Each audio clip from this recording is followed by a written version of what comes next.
The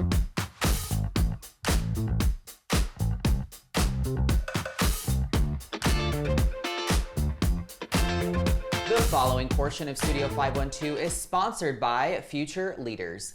CPA and M&A advisor Holly Mohini has written a new book, Finding the Missing Millions in M&A, which is a part field guide, part wake-up call for businesses, and she's here to tell us more about it. Holly, great to have you here. How are you? I am wonderful. Thank you for having me. Yes, we're so excited to have you. Okay, so where do business owners most often lose money without realizing it? Okay, business owners are not prepared to sell. And so if you want to sell, only 20 to 30% of the businesses actually sell. And so what's happening is you think that your accountant can prepare you for sale. And that is not accurate. Your accountant prepares you for taxes. And so when you're getting ready to sell, not preparing for that sale loses millions of dollars. Oh my gosh, losing millions. That's big for a company, huge. Right? It is true. Yeah, which kind of funnels into the next thing, which is what's the fastest way to spot trouble within a company's books? Okay, trouble you can find usually on the balance sheet. I know that sounds boring, but in a group of CEOs, most CEOs do not look at their balance sheet, and trouble brews there. And so when you sell a company and you go into diligence, most companies fail in diligence because they have not looked at their financial statement story. And so when you're looking at your financial statements, you have to tell a story, and that story includes the balance sheet and the profit and loss statement. Oh my gosh. Okay, so it's very important to kind of make sure all your I's are dotted and T's are crossed, That's or whatever right. the saying is, That's right? right. So what's the single most expensive financial mistake you repeatedly see owners make before they sell? Because I've got to imagine you see that a lot. I see it a lot. Yeah. And the biggest mistake is that you don't use proper accounting. So you come in maybe with your tax books or your regular cash basis books.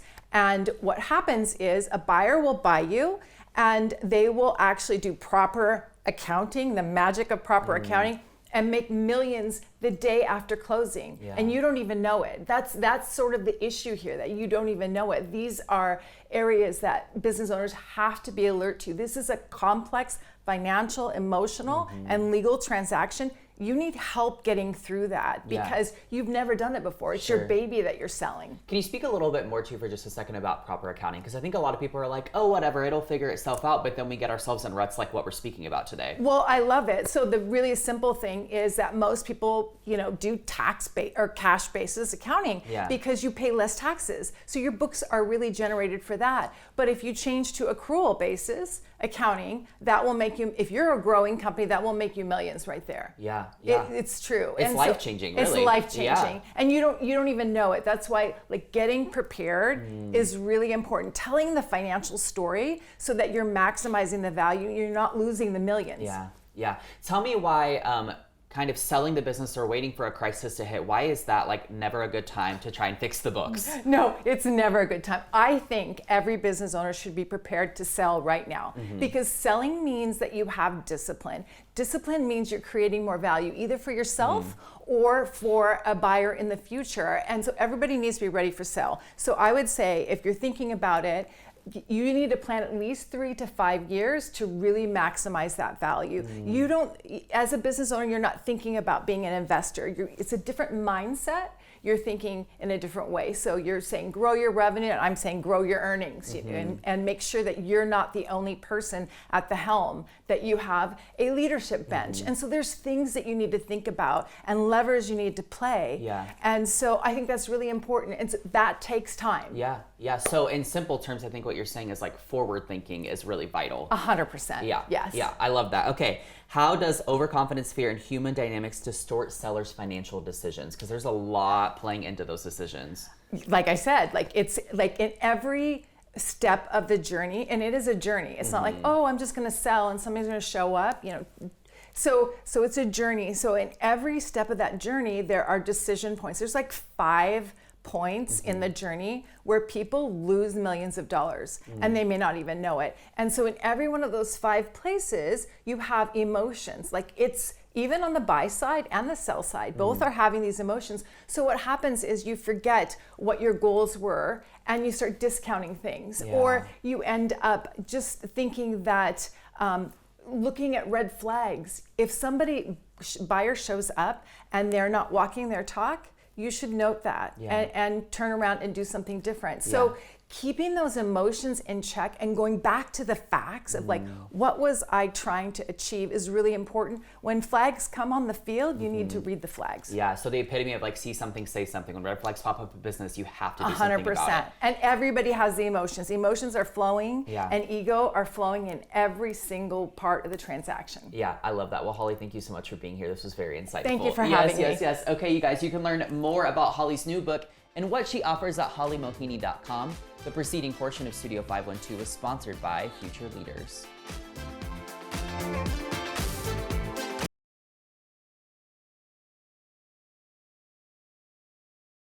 The following portion of Studio 512 is sponsored by Driftwood Builders Roofing. Austin weather can be unpredictable, and your roof is your home's first line of defense. Nick Riley, owner of Driftwood Builders Roofing, and Nathan Thomas are here to talk about how they can help. So Nathan, let's start with you. With so many roofing companies here in Austin, how can homeowners choose the right one? That's a great question. And if you ever have a storm situation, you're going to be overwhelmed with the number of roofers trying to get a hold of you. The best course of action is to take that decision-making process into your own hands, and you research the roofers that are reaching out to you. Find someone that has great reviews, and look for someone that has reviews over the course of the last several years, not just recent reviews. Yeah. And you can narrow down to a list of roofers that sound great for you. Okay, seems like a pretty seamless process. Now, Nick, for you, what should homeowners do here in Austin if they're worried about the roof after storm damage? If homeowners are worried about the roof after storm damage, they can always call us for a free, no-pressure inspection. We will never push anything they don't need. Okay, very good. Now, will insurance premiums go up if someone files a roof claim? It's possible that your insurance premiums will change, but that's not based on whether you filed the claim yourself or not. Insurance premiums are decided kind of by the zip code. So if there is a storm in your area and there's a lot of roofing work done in that area, you may notice some change in premiums, but it's not whether you filed a claim or not. So don't feel like you filing the claim is going to affect your premiums. It's really the situation of the neighborhood that affects that. Yeah, I love that. And Nathan, how would you say that your all's approach is different from other companies here in Austin? Like I said, there are hundreds of roofers in Austin, and if you ever are in a storm situation, you're going to hear from tons of them. What you need to do is pick someone who's going to give you a detailed scope of work and then explain that scope of work to you very transparently. We do that by providing tons of pictures of everything we're talking about. We provide pictures of all the products we're going to use on your roof, and we spend about half an hour to an hour with every customer explaining exactly what those products are, why they're used, and where they're used. So before anyone signs with us, they're going to be informed about their roof, and they're going to feel like they're making a very educated decision. So Nick, with you, with over 1,000 roofing companies here in Austin, what makes Driftwood different? Yeah, great question. So Driftwood Builders is the only roofing contractor in Austin, Texas, as both a GAF Master Elite certified contractor for roofing and a James Hardy certified contractor for siding. We've been in business for over 20 years, and for the last 18 years, we've been the trusted roofer of ABC Home and Commercial. They're the biggest home services companies in Austin. They've trusted us, and you should too. I love that. You guys are doing great work and have great local partnerships. Nick and Nathan, thank you. Thank you.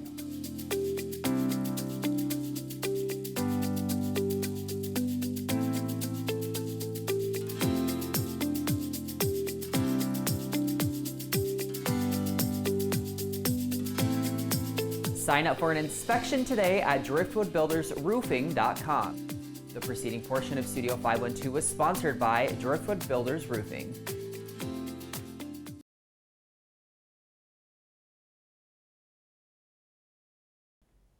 The kickoff of summer is upon us, and things are amping up over on Lake Austin with the annual Boat Setters Floaties Fest. Joining us now is Captain Austin with Floaties Austin. Good morning. How are you? I'm good. Thank you for having me. Of course, we're so excited to have you here. Okay, so I just love this idea and what you and your good friend have done. So tell people about Floaties Austin and kind of how this came to be. Yeah, absolutely. Me and my roommate in college back at UT, we graduated and we were like, let's do a project, like have like a little side gig, and we've kind of always wanted to do that. We spent a lot of time on the lake, on Lake Austin in college, and we just loved spending time out there. So we were like, how do we, turn this into our own thing? Yeah. And we kind of loved the idea of renting out boats, but like we wanted a little bit of a different look. I think there's a lot of boats out there that look really similar, and yeah, we were like, let's turn this into, Texas. Like, this is where we're from. Me and him were both born in Texas, and we're like, let's turn it into a saloon, like a Western saloon. So we completely gutted a boat and it was like an old pontoon boat. We gutted it, and then we designed it and had some help building out what looks to be an old Western bar. It has a little bar down the middle, and yeah, it's a lot of fun. So yeah, that's really cool. You were telling me in the break this is going to be your third summer having this around. So yes. Has it like met your expectations? How do you feel about, you know, going from like idea with your college roommates to now being 3 years in business? Man, it's so fun, and it's something that we get to like talk with each other about. And literally last week we were just like, isn't it awesome that we get to like do this? Yeah. So yeah, it's our third summer. We have 2 boats now that both kind of have that same theme, and it's just fun. It's not work. Yeah. If you're out there on Lake Sure. Austin, if you've ever been out there, you know it's not work. It's just such a good time, and you meet so many fun people. So yeah, it's hard to have a bad day, I would guess. Exactly. Right? Yeah. Now Exactly. you mentioned 2 different boats. Tell me about those 2 different experiences people are able to pick from. Yeah, so it's really just a size difference. One of our original boat is a little bit smaller, and it holds 10 passengers. And then our newest boat is now a double-decker, and it has an 18-person capacity. So. Wow, so you really elevated your game here. Yeah, that's kind of crazy. Yeah. Very cool. The main reason you're here today is because you guys have this second annual Floaties Fest happening this weekend. So tell me all the details on this. Yeah, absolutely. We have live music out on the lake. We're like, let's do something big to kick off the summer. We started it last year, and we're like, what if we just have, you know, bands come play out on the lake, and there's, you know, tons of boats out there, and having some live music wouldn't hurt. So last year we started it, and this year we're gonna run it back, and we have just the best bands, all Austin people that are really great in like the country music scene. Sure. And yeah, I'm super excited. Yeah, kind of fits your saloon theme as well. So it kind of goes hand in Exactly. hand. Any bands you can tease for us that people can expect? Yes, we're gonna have Briscoe, Okay. The Bros Fresh, and Bobby Murray. So Ooh, some an incredible local lineup. favorites. Yeah. Now you guys obviously have your 2 different boats to choose from, but people can actually book boats as well to be a part of this through this incredible partnership you have with Boat Setters. So tell me more about that. Absolutely, yeah. Boat Setter is a boat rental platform where individual owners can rent out their boats to people that want to use it for the day. And so we're partnering with them for Floaties Fest because our boats are going to be the stage. And so we won't really have any space for that, but we said, let's partner with Boat Setter. They came to us and said, we'd love to be a part of it. And we'd have people come and rent boats and then come out and view the show. So yeah, really excited about it. And if people are not familiar with Boat Setter, tell them just exactly what that is. Yes, so it's like an app or a website, and you can go and basically book somebody else's boat that is renting it out for you for the day. And they'll go out and they'll help you. Some of them will captain it, or you can rent it on your own and they'll bring it out for you, whether that be like at the boat ramp and you can just kind of meet them, and then you can rent it out for like, 4 hours or like a whole day or something like that. Very cool. It's Yeah, almost like great. Airbnb, but for a boat. Exactly. And if a captain's included, that sounds like a great deal to me. It's perfect. Yeah, that's Yeah. incredible. Tell me a little bit more about, someone, like maybe outside of Floaties Fest, if someone's renting one of the boats with you all, what all is included in this experience? What's happening in the couple of hours that they have with you? Yeah, when you rent with Floaties, it's a full 4 hours, and we'll take you out to all of our favorite spots. We go swimming. It's hot in the summer. Sure. Swimming is a big part of it. Yeah. So we'll find a good spot to anchor up, and then we have a full bar that's not stocked. It's BYOB. Sure. But has bar stools. It has a real vintage bar top, and it's just such a good time. And so yeah, swimming. We'll take you to ski shores. We'll take you to Hula Hut. Some restaurants that are on Lake Austin. View the sights, the 360 bridge, and by the time 4 hours comes, you're wanting more. So Yeah. You were telling me how you're originally a Houston native, but then came to Austin through being a student at UT. How has having this business like enriched your love for Austin? Oh, so much. I mean, being able to go out on a beautiful lake every weekend that makes you appreciate it, for one. And then the other is that there's so many visitors that come out on the boat. So many people from everywhere, bachelor parties, birthday parties, coming to visit Austin. And they're like, tell me about Austin. Like, we don't know, this is our first time, those types of things. And then you really get to be like, oh, these are things that I love doing. And like, I'll do these things every day. And so give them good restaurant recs, bars, and things to do outside and stuff like that. So yeah, it really like reminds you of like how much great stuff there is to do in the city. Yeah, absolutely. So this is year 3 now. You have 2 boats now. Long term, is there a plan to kind of continue to expand or grow, or what do you guys kind of think of as far as that goes? Yeah, long term, we're not putting too much pressure on ourselves. Yeah. Right now, it's just me and my best friend kind of having a fun business that hopefully takes care of itself in the long run. So if we expand, that would be great. And if we stay the exact same, that's also fun too. We're having a lot of fun with it, and we appreciate where we are right now. Yeah, perfect. Okay, and then real quick, when and where and what time is Floaties Fest? Yes, so that's May 30th around 1 p.m. to 5 p.m. And we will be right next to the 360 bridge.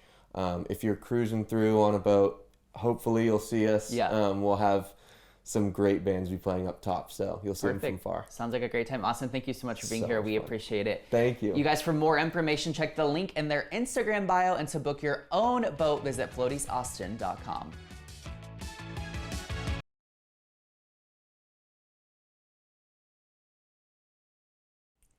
Traveling across the globe with their daughters in tow, Mike and Carly Walton have invited audiences and consumers in on their adventures, even recently experiencing all across Texas. Mike joins me now. I'm excited to learn more. Mike, how are you? So good. How are you doing? I'm good. So let's start with this. How did the Walton adventure come to be, and how did you guys make this decision to make this your full-time gig? I used to work at a marketing agency a long time ago, but I think my real interest and passion was photography. I'd been doing it since I was a teenager, and Carly actually encouraged me to leave my job where I was consulting with brands on social media strategy to shift gears and actually be in front of the camera and make that content, take those photos and make that video or make those videos. And so with the encouragement of her, left that job and started doing it. Started small, and it's grown a little bit. Yeah, I love how your all's like past experience and past careers maybe really kind of impacted this now. I think that's really cool. Now, okay, this I'm very interested to hear from you, because I feel like as a society, people often say that travel slows down drastically after having kids. And you all have really done the opposite. So what's it been like showing your kids the world, and what advice would you have to those naysayers? Well, Carly is really, she just from early when we were first married, she felt like we should travel with our kids, and I completely supported that. And yeah, we feel like it's totally possible with kids. In some cases, it's even more fun with kids because you get to see everything that we're doing through their eyes. And it's just so fun traveling with your kids and having those experiences and building those memories. Yeah, it's so fun. Yeah, and something they'll remember forever. I mean, what an enriching childhood, I would have to say. Now, your latest project brought you all to Texas. So what was your road trip across the Lone Star State like? Tell me all about your experiences. So we traveled for about 2 weeks across 4 different regions in Texas, and got to experience just a wide range of stuff, everything from adventure to food to arts and music. It was so fun. We were kind of pinching ourselves the whole time, just getting that experience of trying all these different things and doing it as a family. Yeah, we're here in Austin, and so the adventures you guys came that would have been closest to us would have been like Travis, Hill Country, maybe even some of your spots in San Antonio. So I'm curious, what do you think of those spots specifically? Because that's kind of like our home turf. Yeah, well, first of all, Lake Travis is amazing. I know that's pretty close to Austin there, and yes, didn't know that there was a lake that big, and that we could go wakeboarding and do some wake surfing and tubing. So that was super fun. But it was also great. We went to Green and listened to some music and went to an ice cream shop, and Austin and the surrounding areas just felt so fun because it was like it was cool, but it was also family friendly, and I don't know, it was a perfect blend for our family. It was so fun. Yeah, very cool. What would you say was maybe your overall take of traveling through Texas, and maybe even what did your girls think of Texas? The first thing that comes to mind, this might sound cliche, but just surprises around every corner. Like there were just so many fun things for our girls that were unexpected and things they hadn't seen before. Whether it was going to the stockyards and seeing those massive animals, and then going to Cowgirl Museum. We also went to Meow Wolf. There were just so many surprises that we weren't expecting, and so we're just having lots of fun around every corner. I love that. Now, your Texas adventures are now streaming on the Matador Network as well as Roku. So what's it mean to you to have your family adventures shared with the world in this way? I think the whole goal and the purpose of our channel and the Walton Adventure and what we do is to show what's possible to do with the family. If people are interested in traveling and maybe making memories with their families in that way, we just want to show that this is an option. These are some things that you can do.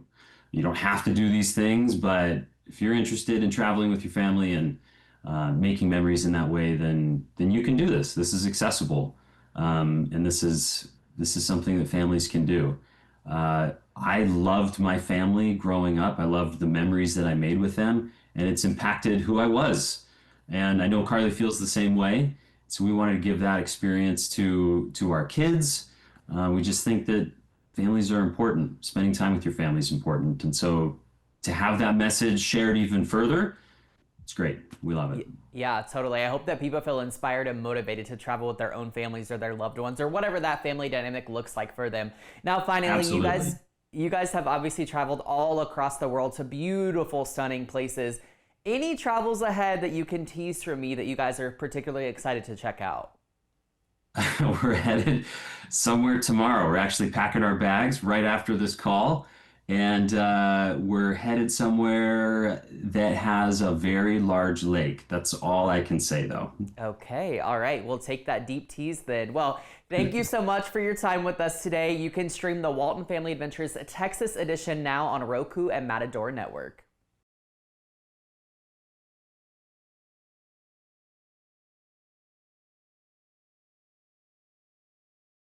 The following portion of Studio 512 is sponsored by Ally Medical ER. With the weather warming up and spring break on the horizon, travel might be in your future. Here to help keep us safe with healthy tips for a great vacation is Dr. Jessica Best of Ally Medical ER. So, Dr. Best, as people start traveling more in the spring, what are some of the biggest health issues you see related to travel? All right, well, especially if you're going somewhere nice and warm, you may get a sunburn. So we will see those patients frequently. A lot of foodborne illnesses we will see as well. In addition to dehydration, maybe from your foodborne illness, as well as some motion sickness. Any health-related items that travelers should pack? Yeah, definitely go ahead and pack your medications, and you may even want to bring those in your carry-on just in case your luggage is lost. Make sure to pack that sunscreen, in addition to maybe some hand sanitizer if you're not able to maybe get out and wash your hands, because we know with all these people traveling, you're going to be exposed to all sorts of diseases. What advice do you give to travelers to reduce the risk of getting sick on the road, or especially in the air? I still see people flying with masks on to protect themselves. Yep, periodically you will actually see people with masks, and maybe they're sick or maybe they're not sick, but if you are sick and you are insistent on traveling, please make sure to wash your hands. Please wear that mask, especially if you're coughing, just to prevent exposure to other people. If you can, don't travel. And then for you, you know, a lot of times now when you get on the plane, they give you the nice sanitation wipe and you go ahead and wipe down your area. You can always bring your own hand sanitizer or make sure to wash your hands. You know, depending on where you're traveling, just maybe use a little bit of caution in like what you're eating, what you're drinking, you know, who's preparing the food. Okay, all right. At what point should travelers seek medical care? Either while they're traveling, that would be a bit of a bummer, or once they get home? Sure, yeah. So if you are becoming very dehydrated, maybe you did get something and you have a lot of vomiting and diarrhea, you may want to go ahead and seek care while you are wherever you are. In addition to any high fevers, you know, like gastroenteritis that's giving you a fever, like you may need antibiotics. And so it may be a good time to go ahead and see someone wherever you are traveling to, and then, or if you're leaving quickly, you can always come see us back here. And you guys are able to diagnose these sorts of things and give us treatment. Yes, of course. We have on-site lab, on-site testing. We even run panels for respiratory illnesses as well as gastrointestinal issues. We have, meds on site if we need to get you started on something, and then of course you can write prescription. Can get you feeling better fast. Yeah. Okay, Dr. Bess, thank you. Thank you. Ally Medical ER has 7 locations across the greater Austin area. Use online check-in at allymedical.com for added convenience. The preceding portion of Studio 512 was sponsored by Ally Medical ER.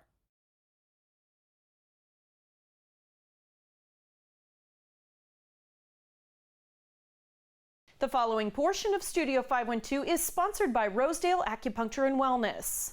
We're talking about treating chronic pain in a holistic way today with Dr. Lucas Brown of Rosedale Acupuncture and Wellness. Specifically, we're discussing fibromyalgia. Dr. Brown, talk to me about the symptoms that someone might come into you with of fibromyalgia. Sure. If fibromyalgia is a chronic pain where the body's pain receptors are cranked up on high, and it can be debilitating, not only the pain, but also a lot of fatigue that comes with it, or brain fog.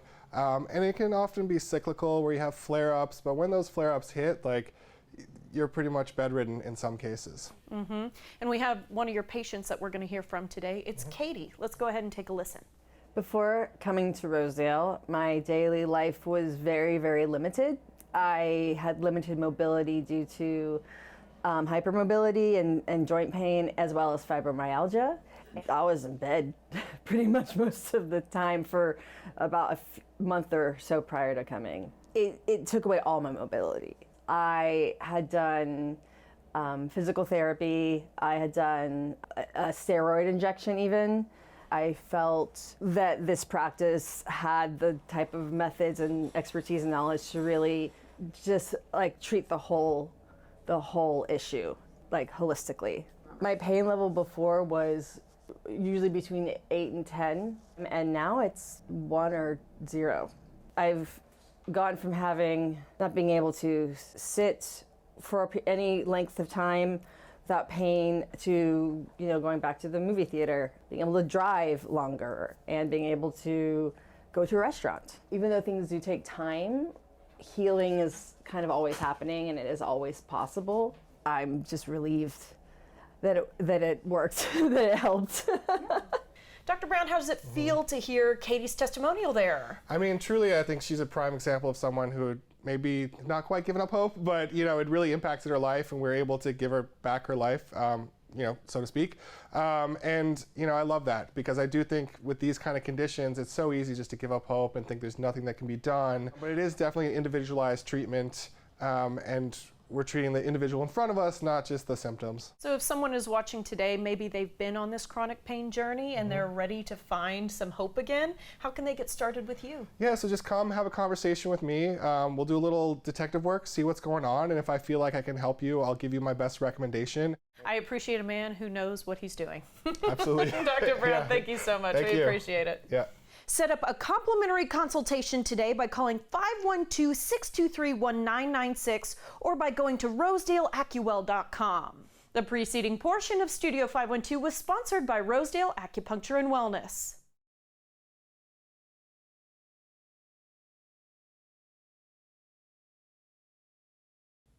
Welcome back, everybody. Trash Free Gulf, a program by the Gulf Trust, is doing their part to make Texas cleaner and to protect Lone Star waterways. Joining us now is the Gulf Trust Executive Director, Jay Clayberg. Jay, good morning. Good morning. Okay, tell us about the Gulf Trust and what it is. This is actually a family affair. And to some degree, yes, we're a coastal and marine conservation organization, and we partner with groups like Hart Research Institute for Gulf Studies and Texas Parks and Wildlife Foundation to help the marine environment, not just in Texas, but around the Gulf. Oh, around the Gulf. And your wife is actually over in Galveston right now? She's headed to Galveston later this week, yes, for cleanup. So we've got a Trash Free Gulf campaign that's statewide, that's focused on cleaning up our waterways, because every river in the state runs to the Gulf. And so we've got 60 cleanups this month, and she's going to head to Galveston, and I'll be here holding down the fort with a few cleanups in Austin. Well, talk to me, because you guys have actually walked the entire coastline, right? We did. Back in October of 23, over a 20-day period, we walked a 370-mile coastline for a documentary series. But along the way, what we found was it's ecologically diverse. We've got 15,000 species unique to the Gulf. Wow. And we have a lot of debris that washes up on our shoreline. And we really wanted to make sure that what we were finding, which were turtle bites in plastic bottles and fish bites in trash, that we were doing something about it. And so with the Gulf Trust and HEB and Keep Texas Beautiful and a bunch of organizations started this trash cleanup movement last year. This is our second year.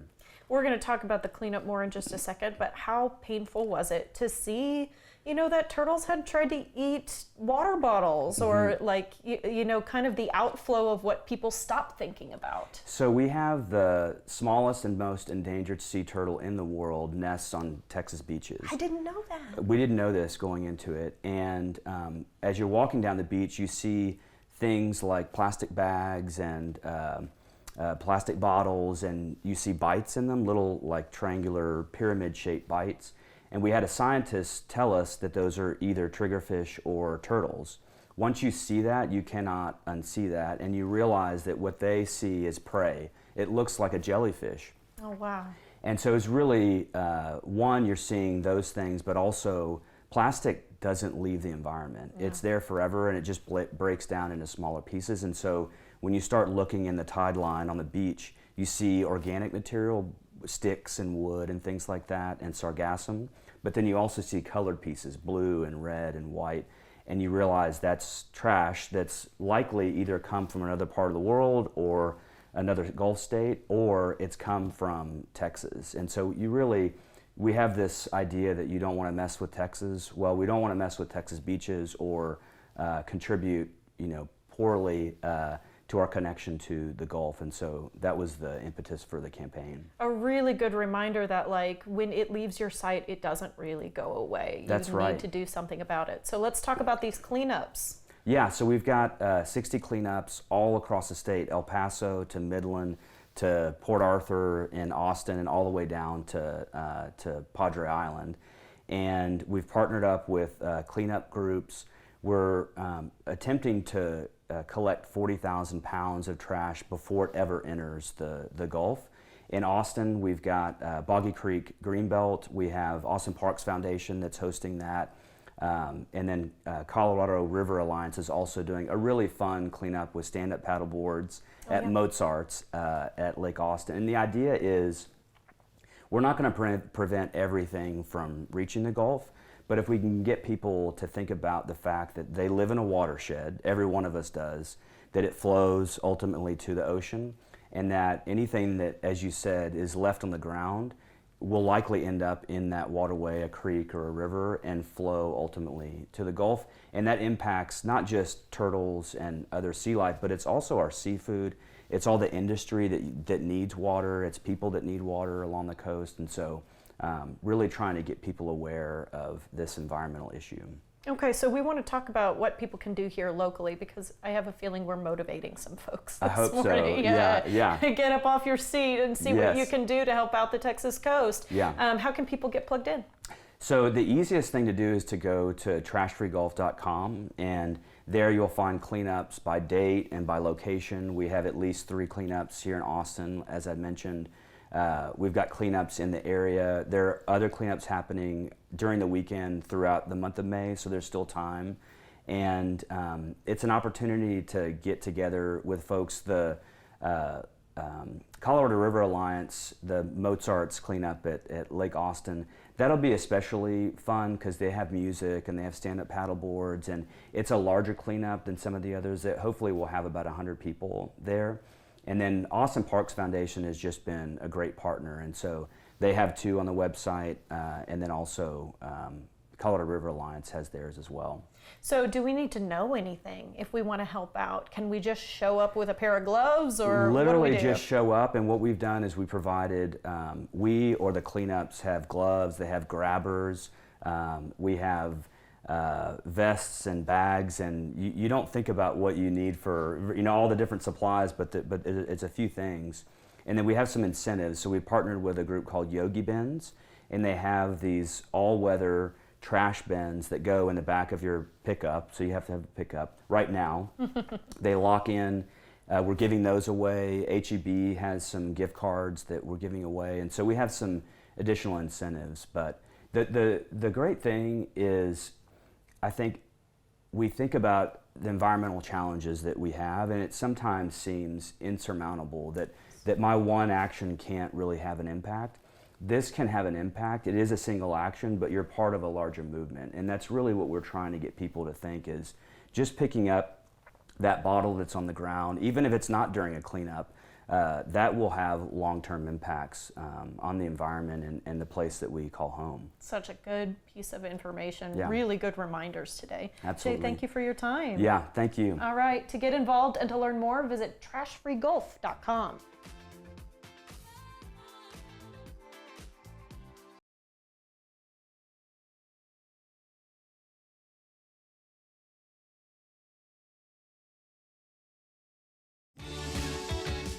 We have a lot of fun here on Studio 512. If you missed any of our great segments, be sure to check out our website where we like to post the fun things we do. Our feed covers content like arts and entertainment, food and drink, fashion and beauty, home and garden, stuff for kids and pets, as well as information from area experts. In addition, you can check out web-exclusive content that you can only find on Studio512TV.com. We also love to post behind-the-scenes funny moments, outfit inspirations, and more on social media. Find us by searching for Studio 512 on your favorite platform. You don't want to miss a single post. Be sure to follow us, check out our website, and watch us every weekday at 11 a.m. right here on CW Austin.